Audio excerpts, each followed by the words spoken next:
बहुत बड़ा हादसा पेश आ सकता था क्योंकि साथ मेरे नाला था। उनको एकदम से इतना जोर से झटका लगा, वो जोर से मेरे ऊपर गए। ये नए ऑटो रिक्शे का शीशा टूट गया। तो बंदा फंसा होता है तो मैकेनिक हो या कोई दुकानदार हो, वो फिर अपना मुंह मांगा रेट मांगता है। अस्सलाम वालेकुम, खुशामदीद कहता हूँ अपने यूट्यूब चैनल के ऊपर। आज वाली वीडियो बनाई जा रही है एक नए रिक्शा ड्राइवर के लिए। आज वाली वीडियो बनाने का मकसद मेरा ये है क्योंकि मैं अपने इस चैनल के ऊपर तब ही वीडियो अपलोड करता हूँ जब मेरे नए ऑटो रिक्शे के अंदर कोई मसला मसाइल पेश आता है। जैसे आप सबको पता, कल बारिश हुई है तो हर जगह पे पानी पानी था। मैं कल एक ऐसी सोसाइटी में गया जिसके साथ नाला था, गंदा नाला था, और मेरे पीछे पैसेंजर बैठे हुए थे। मैं उनको लेकर जा रहा हूँ, इवन के मैं अपना ऑटो रिक्शा आहिस्ता आहिस्ता चला रहा हूँ और एकदम से आगे गटर का ढक्कन खुला हुआ था जो मुझे भी नजर नहीं आया क्योंकि पानी था। आगे वाला हिस्सा, आगे वाला फ्रंट टायर मेरा पानी के अंदर डिप हो गया। आगे वाली साइड सारी मेरी बैठ गई, आप लोग वीडियो में भी देख सकते हैं, जिसके नतीजे में मेरे ये नए ऑटो रिक्शे का शीशा टूट गया। मेरे पीछे पैसेंजर बैठे हुए थे, उनको एकदम से इतना जोर से झटका लगा, वो जोर से मेरे ऊपर, यहाँ पे मेरे कंधे के ऊपर आके लगे। बात उन्होंने मुझे कुछ नहीं कहा, क्यों नहीं कहा, पानी था, पानी के अंदर एकदम से खड्डा आ गया या गटर का ढक्कन खुला हुआ था। पैसेंजर ने मेरे साथ थोड़ी सी हेल्प करवाई। बाहर बारिश में जाके अपना आगे वाला फ्रंट टायर बाहर निकाला और अपना काम स्टार्ट किया। वीडियो बनाने का मकसद मेरा यह है एक नए रिक्शा ड्राइवर के लिए। यार देखो, मैं भी एक नया रिक्शा ड्राइवर हूँ, मुझे भी नहीं मालूम था आगे खड्डा है या कोई भी चीज़ है। जब कोई नुकसान होना हो तो हो जाता है, तो मेरा हुआ।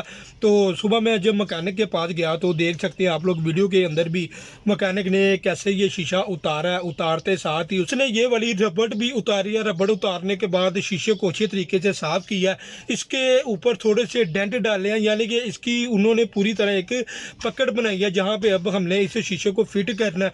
शुक्र अल्हम्दुलिल्लाह, शुक्र अल्हम्दुलिल्लाह, मेरा नया फ्रेंड वाला जो शीशा था वो टूटने से बच गया। क्यों बचा? क्योंकि सिवा रिक्शे की ये बड़ी खासियत है, सिवा रिक्शे के अंदर एक नंबर चीज़ लगाई गई है कंपनी की तरफ से। ये जो रबड़ आप लोग देख सकते हैं, अगर ये लोकल रबड़ होती या 2 नंबर रबड़ होती, इन माने मेरा कोई 15-20 हज़ार रुपए का नुकसान हो जाना था। जब बंदा फंसा होता है तो मैकेनिक हो या कोई दुकानदार हो, वो फिर अपना मुंह मांगा रेट मांगता है। 5 बज रहे हैं, मैं सुबह से गया हुआ था अपने ऑटो का काम करवाने। ये मैंने शीशा इसका फिट करवाया।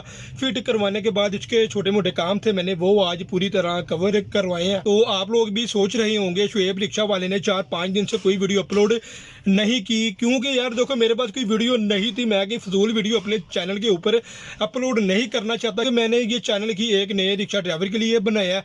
अल्हम्दुलिल्लाह पिछले 1 हफ्ते से मेरे ऑटो के अंदर कोई काम नहीं आया था, यानी कि कोई मुझे मसला मसाइल पेश नहीं आया था। आज जैसे ही आया तो मैंने वीडियो बना के आप लोगों को इस चीज़ से आगाही कर दिया। वीडियो बनाने का मकसद मेरा ये है, आप लोग अपने नए रिक्शे को, नए ऑटो रिक्शे को खड्डों से, गटर से, साइडों से बचाया करें। अगर आप लोग नहीं बचाओगे आप लोगों को काफ़ी ज़्यादा नुकसान भी हो सकता है। अगर मैं तब थोड़ी सी स्पीड में होता तो यकीन माने मेरा ये नया ऑटो रिक्शा उल्ट जाना था। पीछे जो सवारियाँ पैसेंजर बैठे हुए थे उनको भी नुकसान होना था, मुझे भी नुकसान होना था। बहुत बड़ा हादसा पेश आ सकता था क्योंकि साथ मेरे नाला था, नाला भी चल रहा था, वो भी फुल हुआ पड़ा था। यकीन माने मैं तब बहुत ज़्यादा डर गया था। तो शुक्र अल्हम्दुलिल्लाह उन पैसेंजर ने भी मेरा साथ दिया। साथ देने के बाद फिर उन्होंने मेरी थोड़ी सी हेल्प की। इंशाल्लाह ताला नेक्स्ट वीडियो में मुलाकात होगी, तब तक आप लोग अपना ख्याल रखें। आज के लिए इतने मुझे इजाज़त। अल्लाह हाफिज़।